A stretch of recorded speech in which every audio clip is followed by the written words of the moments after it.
Eh bien bonjour YouTube, j'espère que vous allez bien, c'est le Tony Boy. Moi écoutez, ça va parfaitement bien. Aujourd'hui on se retrouve aux États-Unis. Et oui, comme vous pouvez le voir, je ne suis pas en France, je suis aux États-Unis pendant 3 mois. Donc n'hésitez pas à me suivre sur Instagram, Twitter, Facebook, surtout Instagram où je poste toute l'envers du décor de mon aventure. Donc là je vais 3 mois aux États-Unis et après j'irai 1 an en Australie. Et je m'excuse d'avance s'il y a des voitures comme du bruit, enfin du bruit derrière des voitures. Voilà, je peux pas faire sans et le micro n'est pas assez bon pour capter juste ma voix. Donc il y aura des fois un peu de son, donc je suis navré. D'ailleurs il y a un gros bip bip parce qu'il y a un chantier à côté.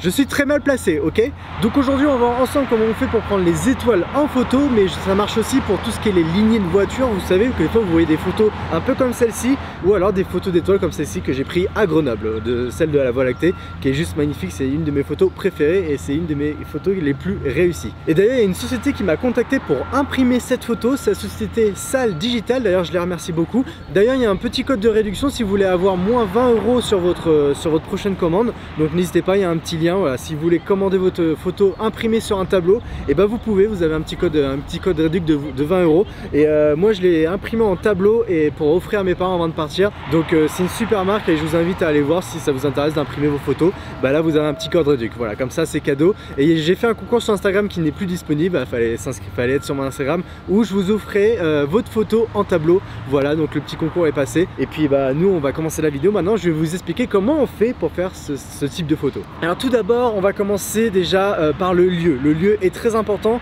Il faut un lieu qui soit vraiment dégagé. Alors dégagé, j'explique ça comment. De 1, qui soit loin des villes. Pourquoi? Parce que je vais vous expliquer après. Que la météo soit très bonne. Il faut que vous ayez un ciel très dégagé, pas de nuages. Sinon bah tout simplement vous n'allez pas avoir les étoiles. Donc c'est peut-être bête, mais il faut vraiment un ciel dégagé. Ensuite je dis loin des villes parce qu'il ne faut pas avoir de pollution lumineuse. Je sais pas comment expliquer ça, mais je pense que vous avez compris. Pollution lumineuse, une ville émet vraiment de la lumière et quand on prend une photo, une ville de loin, normalement on voit un halo lumineux, comme par exemple cette photo de Grenoble que j'ai prise en haut d'une montagne. J'ai pris la ville de Grenoble et comme vous voyez il y a une sorte de halo lumineux au-dessus de la ville. Et bien ça c'est la pollution lumineuse. Donc oui, je disais parce que le camion est passé, ça c'est la pollution lumineuse. Donc il faut vraiment vous éloigner un maximum de ces pollutions lumineuses. Pourquoi? Parce que sinon vous n'allez pas apercevoir les étoiles sur la photo. Et c'est la même chose quand il y a la lune. Il ne faut pas qu'il y ait la lune ou une pleine lune parce que la lune émet de la lumière et ça c'est de la pollution lumineuse aussi. Donc c'est très important, il vous faut un ciel dégagé, un endroit très sombre, donc très éloigné des villes. Donc ça peut être dans un désert, en pleine mer ou alors en haut d'une montagne tout simplement. N'hésitez pas à regarder sur internet à quel moment on peut voir, par exemple pour la Voie lactée, à quel moment on peut voir la Voie lactée, enfin le plus possible la Voie lactée. Il y a des moments genre on va dire à 3 h du matin où là la Voie lactée va vraiment être au-dessus de vous. Moi par exemple j'ai acheté l'application Sun Surveyor, je vous la mets juste ici, une application que j'ai acheté 10 €, malheureusement je l'ai payé un peu cher, mais dessus j'ai vraiment tout concernant les étoiles, pour faire mes timelapses, pour faire mes photos d'étoiles, pour faire mes photos de Voie lactée, savoir où est la Voie lactée, savoir où est l'ISS, enfin tout et n'importe quoi sur l'astrologie. Donc c'est vraiment très pratique, mais il y a plein de trucs qui sont gratuits sur internet, donc je vous invite à aller voir sur internet. Et je m'excuse pour le vent les amis, s'il y a du vent, du bruit, vraiment je m'excuse, je suis désolé, je peux pas faire mieux comme condition de travail. Je voyage donc j'ai plus mes studios, j'ai pas ma chambre, voilà, j'essaie de faire comme je peux pour faire mes vidéos YouTube. Et en plus les Américains ils mettent pas avec leur voiture, avec leur gros vroom vroom, celui qui a plus de vroom vroom c'est celui qui se la pète le plus. Enfin bref, vous m'avez compris. Donc une fois que vous avez trouvé le lieu, maintenant en termes de matériel, il vous faut un trépied obligatoire. Pas obligatoire si vous arrivez à caler votre caméra sur un rocher ou quoi, ça passe, ça marche très bien. Mais franchement prenez un trépied, c'est vraiment obligatoire, ça vous sera d'une utilité mais alors immense. Alors sur votre appareil photo il vous faut un mode manuel, c'est très important parce que vous allez devoir toucher à plein de réglages manuellement. Donc si votre appareil photo n'a pas de mode manuel, ça risque vraiment d'être très compliqué. Mais il vous faut un mode manuel presque obligatoire. Ensuite bien sûr il vous faut des batteries rechargées, voilà c'est bête mais il faut y penser. Il faut des batteries totalement rechargées parce que vous allez mettre du temps à faire vos photos. Et voilà, il faut que la batterie tienne un long moment si vous voulez avoir vos photos d'étoiles. Ou vos photos de lignée de voiture, n'importe quoi. Quand j'ai dit photos d'étoiles, c'est vraiment les photos un peu dans ce style là, photo d'étoiles, la lignée de voiture, photo de la Voie lactée, voilà c'est toujours dans le même style. En fait ces photos là en termes de réglage sont différents mais la base du réglage est toujours le même, donc c'est pour ça que je vais dire juste photo d'étoiles, mais photo d'étoiles ça comprend toutes ces photos là. Ensuite sur votre appareil photo il vous faut un objectif lumineux et un grand angle. Alors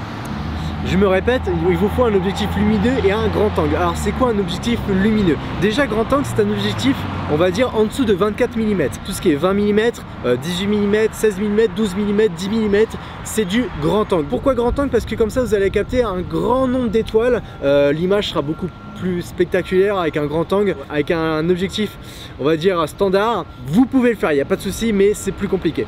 Et aussi les objectifs grand angle, c'est les seuls objectifs où vous pouvez ouvrir le plus grand possible. Par exemple, moi pour prendre la photo d'étoile de la Voie lactée par exemple, j'ai utilisé un 20 mm 1.4, donc un objectif qui ouvre à 1.4. donc c'est pour ça que les objectifs grand angle sont très importants, parce qu'ils ouvrent vraiment très grand, donc vous allez pouvoir ouvrir votre ouverture au maximum.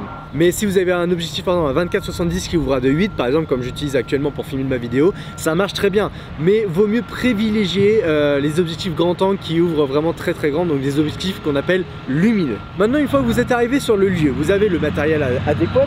Oh mais arrêtez avec ce bruit de voiture, mais c'est pas un camion que t'as, c'est une voiture en plus. Oh là là. Donc une fois que vous êtes arrivé sur le lieu, vous avez votre matériel. Maintenant ce qui va être important, c'est le cadrage. Alors le cadrage, c'est très important. Il faut pas prendre une photo d'étoile comme celle-là. Voilà, là où il n'y a aucun élément en premier plan ou quoi que ce soit, il y a juste les étoiles. Alors les photos comme celle-ci, ça peut être un rendu que vous voulez avoir, bien entendu, ça peut être un rendu comme ça, mais moi je ne trouve ça pas joli. Mais moi je préfère quand il y a un premier plan, comme par exemple ma photo sur la Voie lactée. Vous voyez qu'il y a une sorte de rocher, il y a un flanc de montagne. Et bien tout de suite ça donne beaucoup plus de profondeur à votre photo, et on voit que vraiment les étoiles sont super loin, et que du coup le rendu est encore, je trouve, plus magnifique que plutôt juste voir des étoiles et il n'y a rien à côté. Ou par exemple comme celle-ci où il y a les arbres qui sont juste devant. Voilà, ça donne un côté un petit peu waouh, la grandeur de la chose. C'est un conseil que je donne, c'est pas obligatoire, mais je préfère quand il y a un premier élément sur la photo et ça vous donne quand même une grande profondeur de champ. Bah, pas de champ, mais ça vous donne une grande profondeur dans la photo. Ça vous donne une grande profondeur dans la photo. On va attendre qu'il passe le camion. Ok, maintenant en termes de réglage, alors déjà premièrement, vous allez ouvrir votre ouverture au maximum. Moi par exemple j'ai utilisé un 20 mm 1.4, donc je vais ouvrir mon ouverture à 1.4. Si votre objectif ouvre à 2.8 au maximum, bah vous l'ouvrez au 2.8. Si vous l'ouvrez à 3.5, bah ouvrez-le à 3.5. Mais ouvrez-le au maximum, c'est très important. Ensuite on va régler les ISO. Alors les ISO, il ne faut pas les descendre au minimum. Non, il faut les monter au contraire presque au maximum. Alors pourquoi au maximum? En fait il faut généralement le monter à 1600, 3200, et si votre appareil vous le permet à 6400, n'hésitez pas à monter vos ISO. Pourquoi? Parce que vous en aurez besoin. Vous inquiétez pas, ça va pas détériorer votre photo, parce qu'au final il y aura quand même du bruit même si vous descendez vos ISO, mais sinon vous n'y arriverez pas à prendre les étoiles en photo, c'est vraiment très compliqué. Donc surtout montez les ISO, ne les descendez jamais, montez-les au moins à 1600 minimum. Moi je les monte, par exemple pour cette photo je crois que je suis monté à 1600 ou 3200, je sais plus, mais voilà, je suis monté très haut. Donc surtout n'hésitez pas à monter vos ISO, c'est le conseil que je donne et c'est même une règle d'or. Alors petite parenthèse, si vous comprenez pas les termes dans cette vidéo, je vous invite à aller voir ma vidéo les bases en photographie qui se trouve juste ici. Voilà, j'explique tous les termes en photographie, donc si vous comprenez rien, allez voir cette vidéo et ensuite vous revenez me voir ici et vous... Une Mustang.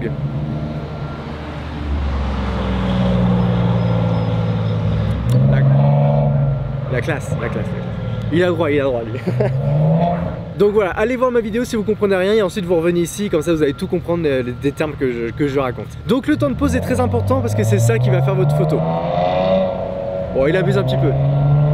Le temps de pause que je conseille est généralement entre 10 ou 15 secondes. Mais attention, si vous faites trop longtemps le temps de pause, par exemple si vous faites 25 secondes de temps de pause, vos étoiles ne seront pas juste des points sur votre photo, elles seront des traits, des lignées, comme par exemple les lignées de voiture. Par exemple pour faire une lignée de voiture comme ça, bah on fait 5 secondes de temps de pause ou 10 secondes et du coup ça fait une ligne de lumière. Bah là c'est pareil avec les étoiles, parce que les étoiles, la Terre elle bouge, la Terre elle est en mouvement, si vous ne savez pas, la Terre est en mouvement et les étoiles du coup elles bougent dans le ciel. Et bah si vous faites un temps de pause beaucoup trop long, et bien ces étoiles ce seront des traits tout simplement. Donc il faut faire très attention, et pour savoir quel est le temps maximal qu'il faut...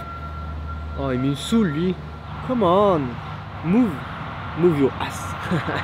Alors pour savoir quel est le temps maximal que vous pouvez avoir pour pas avoir justement ces traits, il y a un calcul qui est très simple, c'est une règle, la règle des 500. Si vous utilisez par exemple comme moi un objectif 20 mm, et bien vous faites 500 divisé par 20, ça vous donne 25. Et donc le temps de pause maximal que je peux faire avec mon objectif 20 mm, c'est 25 secondes. Mais moi personnellement, c'est un conseil que je donne, je retire toujours 5 secondes. Si c'est 25 secondes le maximal, je fais moins 5 secondes. Et bien le temps de pause maximal que je peux faire pour pas avoir ces traits dans le ciel, ces traits d'étoiles, et bien pour moi ça sera 20 secondes tout simplement. Donc si par exemple vous avez un 15 mm, même si ça n'existe pas, oh, bonjour le chien. Et bien vous faites 500 divisé par 15, ça vous donne à peu près 33 je crois. Et bien vous enlevez 5 secondes, bah, vous pouvez faire un maximum 28 secondes de temps de pause. Voilà, comme ça vous savez un petit peu le temps de pause maximal que vous pouvez faire. Donc voilà, moi de toute façon je conseille entre 10 ou 15 secondes, c'est très bien, c'est déjà, mais alors très bien. Vous allez voir, vous allez déjà bien voir les étoiles. Ensuite une autre astuce que j'ai utilisée par exemple pour la photo de ma Voie lactée, c'est que j'ai combiné plusieurs photos. Je ne vais pas vous expliquer comment on fait sur Photoshop ou Lightroom, je vous expliquerai ça dans un live sur ma chaîne YouTube ou alors dans une autre vidéo. Mais sachez que vous pouvez, par exemple, moi pour cette photo de Voie lactée, j'ai combiné 7 ou 10 photos. C'est-à-dire j'ai pris 7 fois ou 10 fois la photo, j'ai pris une photo, ensuite j'en ai pris une deuxième avec toujours le même réglage et ça 8 ou 9 ou même 10 fois je crois. Ensuite sur Photoshop ou Lightroom, j'ai pris toutes ces photos et je les ai combinées. Voilà tout simplement. Si ça vous intéresse, bah, allez checker sur internet ou sinon je sortirai prochainement je pense une vidéo dessus pour savoir comment on fait techniquement sur Lightroom et sur Photoshop pour combiner des photos sur n'importe quoi, pas forcément pour les photos d'étoiles mais pour toutes les photos. Et bien voilà, c'est tout simple, je crois que c'est déjà terminé. Voilà, j'ai tout expliqué. Maintenant il ne vous reste plus qu'à pratiquer parce que comme je dis tout le temps, c'est en pratiquant qu'on apprend. Donc je vous invite à aller en haut d'une montagne si vous avez, ou alors aller dans le désert en pleine campagne, loin d'une ville, avec un ciel dégagé, que vous essayez à prendre vos photos et touchez au réglage un maximum les amis. Donc mettez-vous en mode manuel et faites un maximum de tests, de réglages et c'est comme ça que vous allez apprendre. Moi c'est comme ça que j'ai appris, je me suis beaucoup aussi renseigné sur internet. Donc internet c'est vraiment le savoir, donc n'hésitez pas à aller pratiquer, à vous renseigner et à surtout me montrer vos résultats après, que ce soit sur Instagram ou en message privé. J'attends vos photos avec impatience. N'hésitez pas, je rappelle, à me suivre sur Instagram, Twitter et Facebook et surtout sur Instagram. Pourquoi? Parce que pour suivre mes aventures en Amérique là un petit peu, ça peut être super cool. Vous allez voir, je donne tous les backstage de mon aventure. Donc là je suis aux États-Unis pendant 3 mois et au bout de ces 3 mois je sortirai une vidéo de voyage de ces 3 mois sur les États-Unis. Donc n'hésitez pas à vous abonner d'ailleurs sur ma chaîne, n'hésitez pas à commenter si vous avez la moindre question. D'ailleurs n'hésitez pas à m'envoyer un petit message privé si vous avez la moindre question, bien entendu. J'essaierai évidemment de vous répondre. Ça se trouve il y a des questions que je peux pas répondre, mais n'hésitez pas. Si ça vous a aidé, bah, n'hésitez pas aussi le petit pouce bleu, ça fait extrêmement plaisir et ça m'aide beaucoup sur YouTube. Et bien entendu je vous retrouve pour des prochaines vidéos et surtout n'oubliez jamais, c'est en pratiquant qu'on apprend. Ciao.